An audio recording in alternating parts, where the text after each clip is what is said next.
જામનગરના પટેલ કોલોની વિસ્તારમાં આવેલી જાણીતી રેસ્ટોરાંમાં એક ગ્રાહકને કડવો અનુભવ થયો। ગ્રાહકે ઓર્ડર કરેલા સાદા ઢોસામાંથી મરેલી જીવાત નીકળતા ખાદ્ય પદાર્થની ગુણવત્તા પર સવાલ ઉઠ્યા છે, જે બાદ ગ્રાહકે તાત્કાલિક આ અંગે બિલ સાથે FSSAI અને સ્થાનિક ફૂડ વિભાગને લેખિતમાં ફરિયાદ કરી।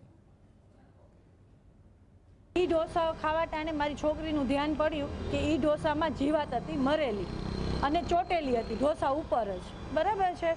એટલે અમે તરત જ મેં ત્યાં જે મેનેજરને છે એને મેં એને કીધું કે ભાઈ આવી રીતે આ વસ્તુ આમ બનાવ બનેલો છે, આ જુઓ તમે, ઠીક કે કોઈ દી બને નહીં ને આમ તેમ। એને પછી બીજા કોઈક મેનેજરને બોલાવ્યા, એ મારી સાથે વાતચીત કરીને કહે કે મેડમ એક જ મિનિટ। પછી એ લોકો એના કિચનમાં ગયા, કિચનમાં બધું એ લોકો એની રીતે બધું જોયું અને ત્યાંનો જે ઓલો ગુજરાતી એક મેનેજર છે ને એને પોતે એક્સેપ્ટ કર્યું કે મેમ સોરી, બનાવતા એ કે ઉપરથી પડી ગયું છે એ કે એના માટે એ કે સોરી કેમ।